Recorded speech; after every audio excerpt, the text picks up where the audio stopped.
Hi, I'm Elizabeth Hines from OurPaleoFamily.com, and today we're making green beans in the Instant Pot. And I thank my mother-in-law for this one. She said that she tried it in hers. I think she did, or she was going to. She mentioned green beans. And green beans in my family, they don't look like this when you're done. They're sort of gray because you cook them for a really, really long time and they get really wrinkly. And my grandma always cooked them that way, so we call them grandma green beans. Now when we go to a fancy restaurant and they basically are like 1 minute away from being raw, those are good too. I like them that way, but that's not what I'm going for today. I'm going for grandma green beans where they're really cooked, tender, and flavorful. And I read the manual for the Instant Pot and they said to cook fresh green beans 2 to 3 minutes. So I'm going to start with 15 minutes and see how they are after 15. And I have a feeling I'm going to want to cook them a little bit longer, but we're going to start with that. And a couple of my fabulous viewers told me with this saute button that I can push it and it'll go low and high. Although I don't seem to have that option. Once it's beeped. No, I can push it. It doesn't change.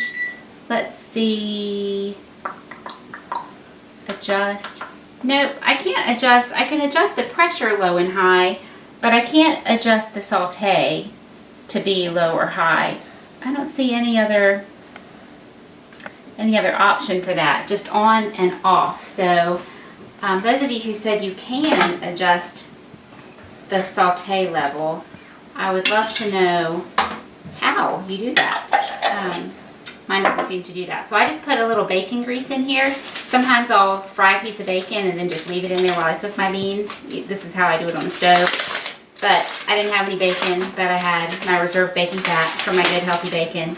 So I'm going to put about 1/4 of a sweet onion in here and just peel that yucky part off. And my family will not like onions in their green beans, so I'll just leave them real big like that. And I'll let that saute around in there for just a minute while I finish cleaning my green beans.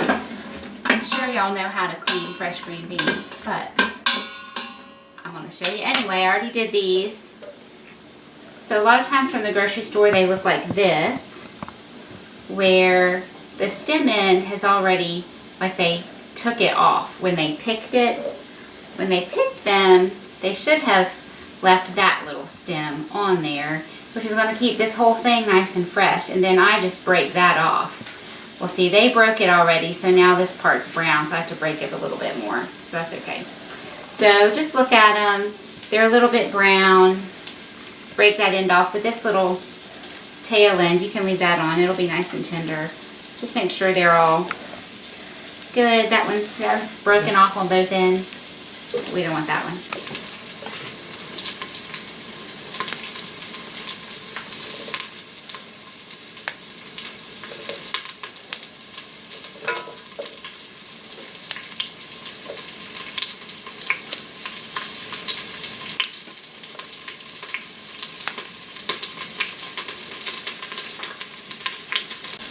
Okay, so my beans are all clean. I'm going to go ahead and turn this off, turn the saute off.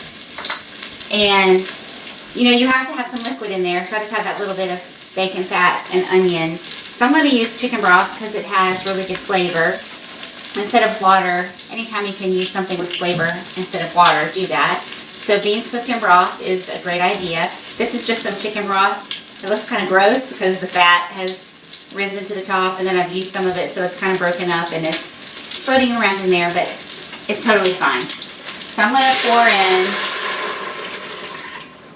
about just shy of a cup, enough that there is about this much liquid on the bottom of the pan. And then in go my beans. This is about 2 pounds, whoops, of fresh green beans, minus the one that I threw on the floor. So I'm going to fetch him. Okay, and you know, canned green beans are really salty, but fresh have no flavor whatsoever. So I'm putting in about 3/4 of a teaspoon of salt. And did I say tablespoon? 3/4 of a teaspoon. A good heaping teaspoon, 1/4 of a teaspoon of just regular old black pepper. Just gonna stir that around. You know, when I do this on the stove, I cook them for 4 or 5 hours. I'm watching them. So now this needs one good stir because I'm gonna put the lid on and then they're gonna be all by themselves. Okay, so lock this base.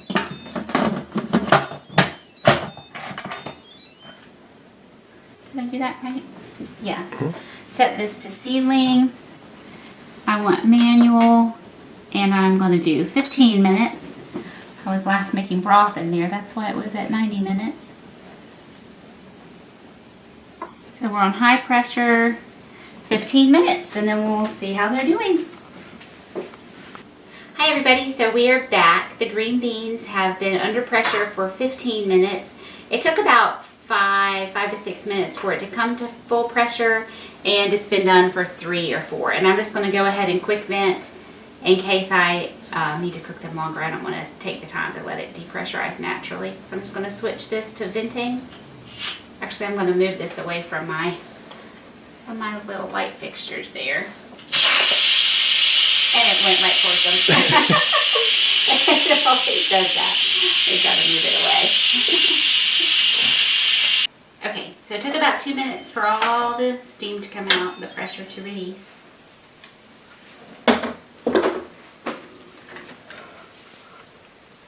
You see? I'm going to pull some out and put them on my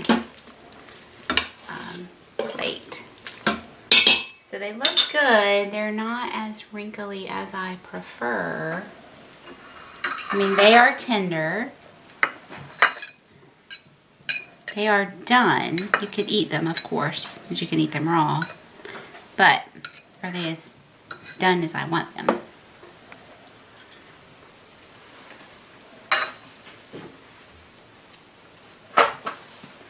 They taste really good. I really want them to cook a little bit longer. So let me write this down so I don't forget. So my green beans, I did 15 minutes, and I'm going to put them in for 5 more.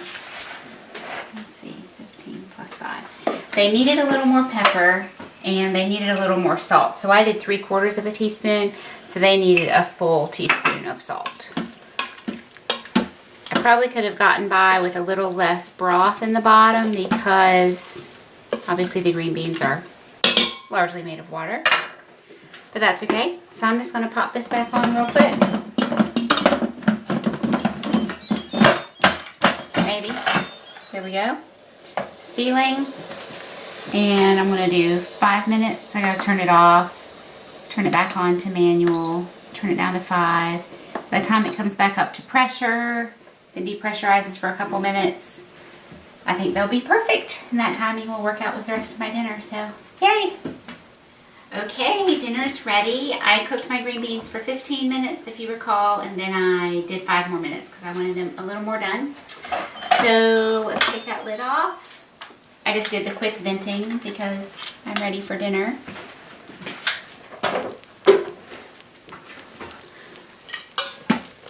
And you know what? For my taste, I probably could have cooked these for even 30 minutes. I know those of you who like your green beans real snappy and fresh tasting probably wouldn't care for them cooked that much, but that's just the way I really like them. And actually they have a great flavor. So there are our green beans, and I wanted to show you the rest of dinner because this was a super fast dinner.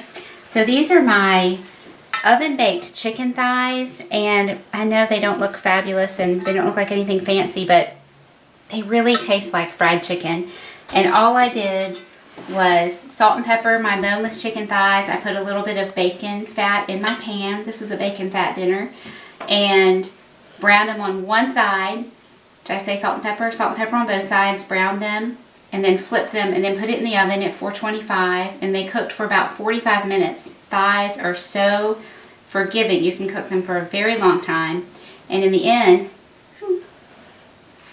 that piece came off. They end up tasting like fried chicken. They get real crispy. It's just delicious and it's really easy. And then this is fried okra that I baked. I just took a bag of cut frozen okra from the freezer section, put it in a bowl with a beaten egg, tossed in a little salt and pepper, and then I tossed all that around, and then I tossed around a little bit of almond flour and baked this. My chicken was in at 425, so I heated up my pan so it was nice and hot, poured my okra on and baked it for 10 minutes, flipped it over, baked it again for 10 more minutes, and it came out perfectly. I've tried this with fresh okra before and it just made a mess.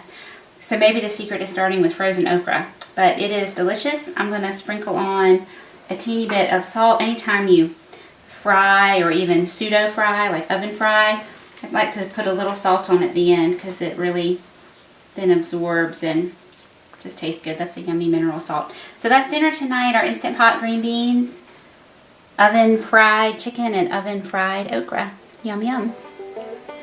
Thanks, everybody.